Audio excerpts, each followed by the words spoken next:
Thank you once again. We're, with Brad Donohue.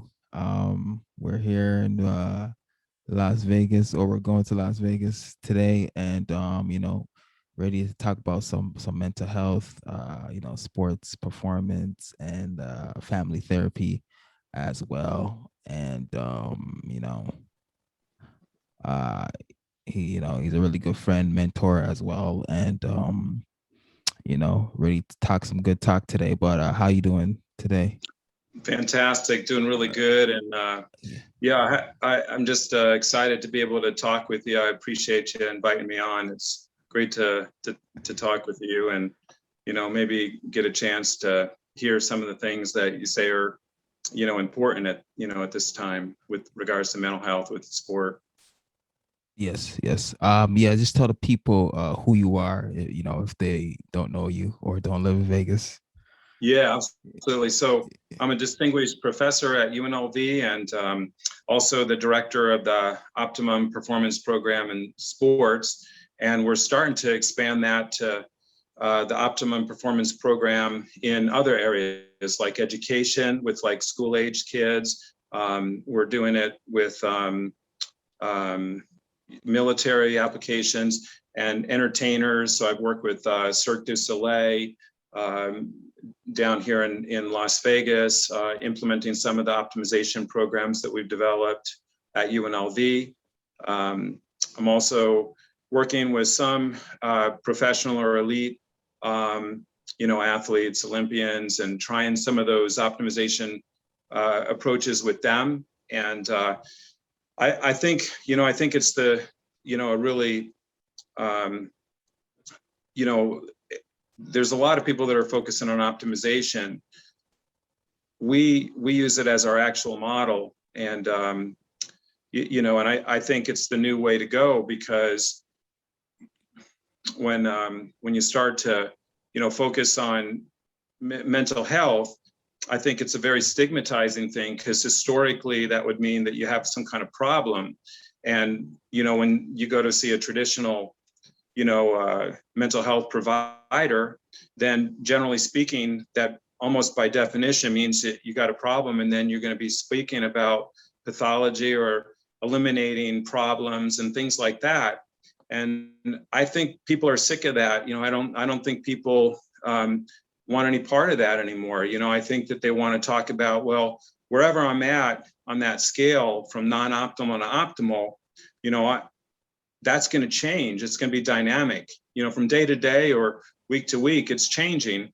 All that individuals really interested in is optimizing, doing the best they can do given the circumstances at that moment in time, with everything being like it is.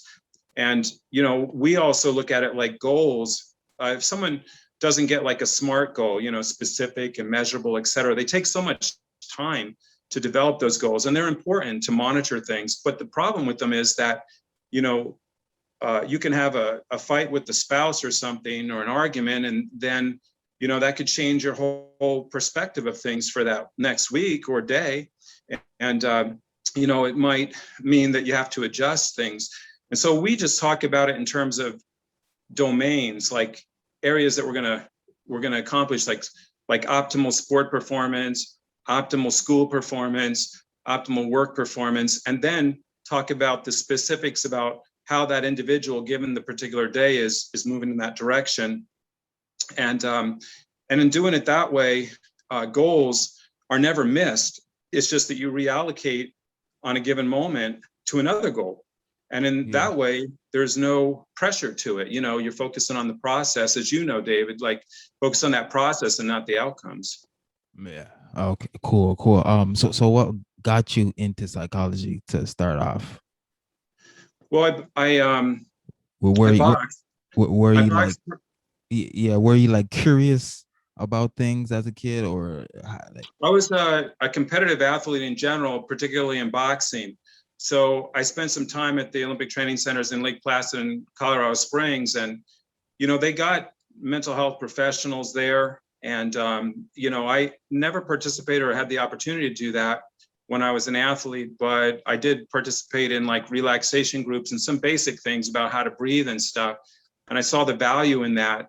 And, I knew that there was also stigma, even, this would have been like when I won nationals, it was 86. So it's a ways back, but I saw how it affected other people that I was boxing with, that I spent some time with in the camps, and, and that kind of thing. And I think especially in lower income communities where most of boxing takes place, if you want to be the best, you've really got to work out in those communities, because that's where boxing is really prevalent.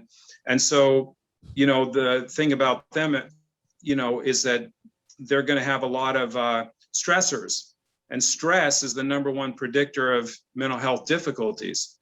So if you think about it, if you can reduce stress, it's your best thing to fight any of these, these different problems. And so I believe very strongly in giving athletes skills.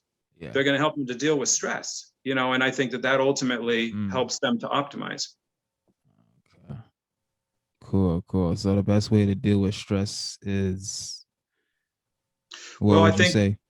I think it's a good question that you asked, because I don't know that we know the answer for that for a given individual at a given time. It's always going to change, but in general, we know that if we're going to focus on providing some skills, to assist that athlete with whatever is contemporaneously important to them at a given moment. When they come in, they talk with you.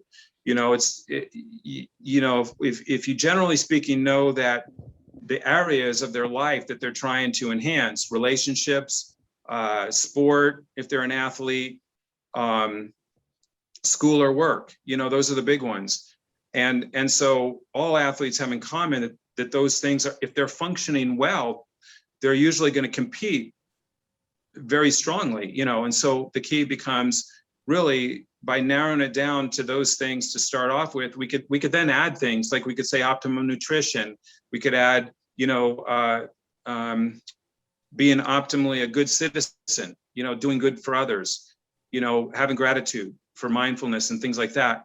And I think generally speaking, if you have those things and you just talk with the individual about what they're doing to the best of their ability at that given time, then that's going to ultimately reduce the stress. But that's not to pardon, like as if if they're not achieving something that they're looking for the goal or whatever, that's cool. We're going to move in that direction, but it's important for them to understand that at that moment in time, there was other factors that had to be dealt with given your resources and your talents. And so we're going to retrospectively look back and think, how could we improve on that?